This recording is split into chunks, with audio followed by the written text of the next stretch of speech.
Hi guys, Leanne from Granny's Patch. Now I just wanted to come and have a chat because I had a really bad experience with an eBay seller. Not someone buying off me, but someone that was selling something to me. My driver's side door lock actuator on my Commodore stopped working, hence the driver's side door won't close, which is a bit of an issue. Rather than taking it somewhere to get it fixed, me being me, I like to try and fix things myself. So I got online and had a look in the car section about getting the parts. So I found the part that I wanted. I looked at the price. The price itself of the part wasn't so bad, which was $28. What concerned me was that the price for the postage was $22. Now I know how big this thing is, and I've actually got it here.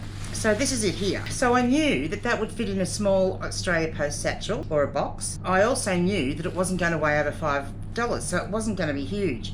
They were wanting $18 for post or $22 for express post. They had best offers turned on. Hey, I get offers sent to me all the time and I accept them or I send them back a counter. I worked out the difference of how much I thought he was overcharging post, and I sent him an offer, and in the offer I explained that the reason I'd sent him this offer was I felt that the postage was a bit expensive. Well, he didn't answer me, didn't respond to my offer, didn't send me a counter offer or anything. Unfortunately, it was the only one that was on eBay. So I then went ahead and purchased it. And I purchased it on Wednesday last week. And I also paid the extra, as much as it pained me, for express post because I needed it straight away because I couldn't drive my car without using a bungee cord to wrap the door handle around the steering wheel column, which is not great. Doable, but not advised. Now, these people said that they did post within one business day, yet there was no post activated by Friday, and I thought this is a bit strange, so I sent them another message. They didn't reply to my message again, no communication.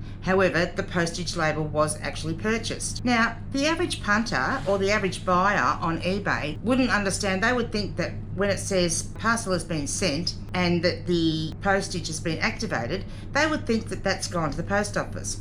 Because I'm a seller, I know different. I know that I can purchase an Australia Post label today and not take it to the post office until tomorrow. So I waited. It still hadn't been taken to the post office. I was following the tracking. It didn't actually get taken to the post office until Monday morning. This is after I purchased it Wednesday. Then I've waited and still no parcel has turned up by Wednesday this week. I thought, this is strange. I can send stuff from Central Victoria to Whoop Whoop in Queensland with normal post and it's there within 2 or 3 days. I contacted Australia Post because I had the tracking number and I didn't want to have a shot at the seller without being sure, and I asked them, is this an express post or is it normal post? And it had only been sent normal post. So I messaged the seller and said that the parcel still hadn't turned up and that I was advised by Australia Post that it had only been sent regular post and that I had paid extra for express post. He finally did message me back about that one, probably worried that I'm going to give him a negative review, which still may happen. His response to me was to let him know when I actually received the parcel,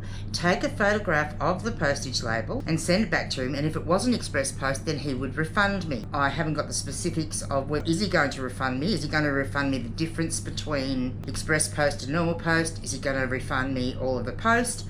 Not sure. Finally, I got home yesterday from my trip to Swan Hill and the parcel had arrived. If you're a seller on eBay, I beg you, don't do these things that I'm about to mention. If you've got best offers turned on, then respond to those offers. If you don't want to respond to best offers, turn best offers off. Because there's nothing more frustrating as a buyer when you send someone an offer and that offer expires without you responding. You've got options. You can send them back a counter offer if you're not happy with what they offer you. You can decline their offer, or you can accept their offer. So you've got 3 options, but don't ignore that offer. And secondly, the most important thing probably is communication.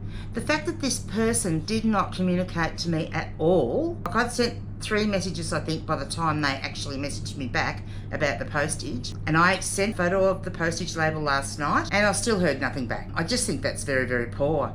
And if you're so busy in your eBay store that you can't respond to people's messages, you need to hire some help. I'll just summarise the things that made me quite sour about this eBay transaction. One was the best offers and ignoring it. Don't have best offers turned on if you're going to ignore them. Secondly was overcharging on the postage. Like $10 overcharging me on the postage. And I thought, well, maybe he's using really expensive packaging. Not. So my part got sent in this cardboard box, which is for a post connector. So it's not like he's paying for boxes. He's obviously going to Bunnings and getting boxes. Yes, there's some bubble wrap. You know, that's not $10 worth of bubble wrap, I'm sorry. And for heaven's sake, communicate with your buyers. Like, honestly, I desperately needed this part, but I'm not going to buy anything off that guy again because I don't want to deal with someone that's going to be like that. Hey, and guess what? It's too hot today to do it because it's like 40 degrees here. But tomorrow, I'm going to have fun putting this into my car. From what I understand, it's not actually hard to put this in. The hard part is taking the old one out. So that could be fun. Maybe I'll make a YouTube video out of that. Hey, if you want to see me taking the other part out of my car and putting this one in, let me know in the comments and I might even do it for you. Catch you next time.